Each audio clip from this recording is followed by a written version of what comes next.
ఇద్దరు కంటే ఎక్కువ పిల్లలుంటే స్థానిక సంస్థల్లో పోటీ చేయడానికి వీలు లేదని రిస్ట్రిక్షన్ పెట్టాం.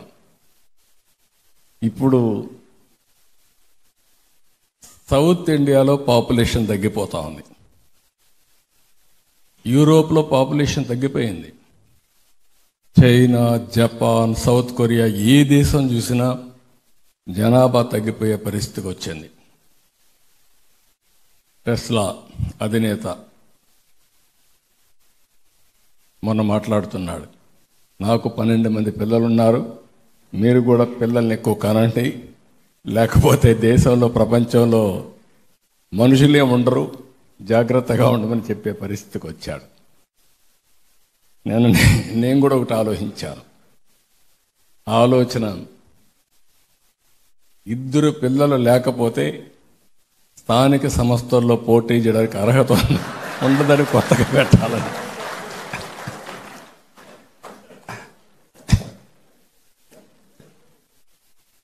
అంటే కొన్ని నిర్ణయాలు మనం చేయకపోతే కడాన మనం పని చేయబోయేది మనుషుల కోసంగా, చెట్ల కోసం పని చేయాలి. అంటే ఒక్కొక్కసారి కొన్ని దేశాలు సరైన సమయంలో స్పందించకపోతే వచ్చే ప్రమాదాలు ఇవన్నీ. ఈ రోజు నుంచి మనం కూడా ఆలోచించి ఇలాంటి నిర్ణయాలు చేయగలిగితే భారతదేశానికి ఒక పెద్ద అడ్వాంటేజ్ ఉంది.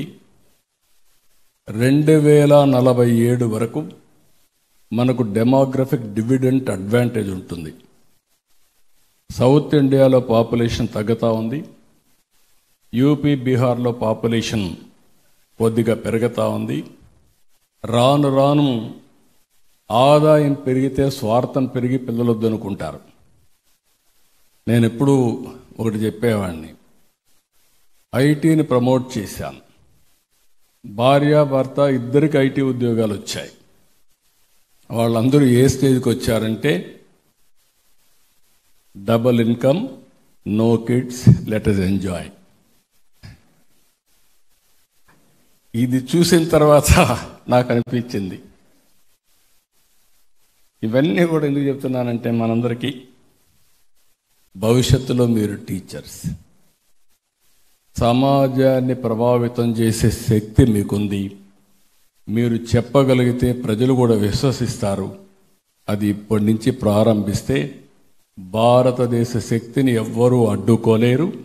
ప్రపంచాన్ని శాసించే శక్తి ఒక్క భారతదేశానికే ఉందని చెప్పి కూడా నేను మీకు తెలియజేస్తున్నా. అదే సమయంలో బ్రిటిష్ వాళ్ళు ఇండియాకు వచ్చారు, వ్యాపారానికి వచ్చారు. వ్యాపారం చేస్తూ చేస్తూ మొత్తం దేశాన్ని హస్తగతం చేసుకున్నారు. నేను అది కూడా చెప్పేవాడిని. పోతూ పోతూ కోహినూర్ డైమండ్ కూడా తీసుకుపోయారు. కానీ ఒకటి మాత్రం వదిలిపెట్టిపోయారు, ఇంగ్లీష్ వదిలిపెట్టిపోయారు. ఎందుకంటే తీసుకుపోలేకపోయారు. అప్పటికి అందరం ఇంగ్లీష్ నేర్చేసుకున్నాం.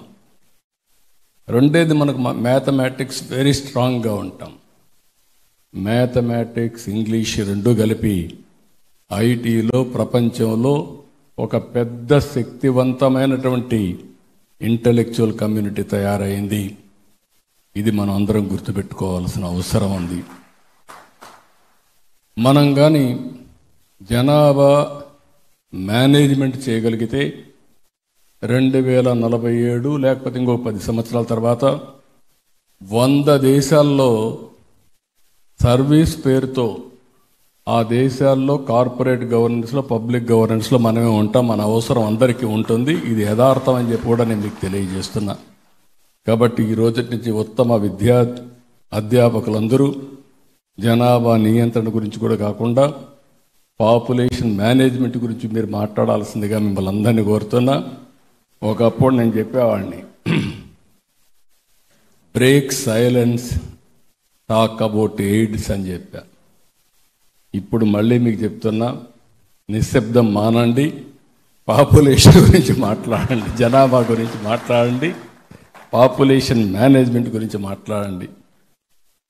ఇక డిపార్ట్మెంట్కి వస్తే అనేకమైన మార్పులకి నేను కూడా ప్రత్యక్ష సాక్షి కానీ నేను చాలా పనులు చేశాను విద్యా విధానంలో. ఒకప్పుడు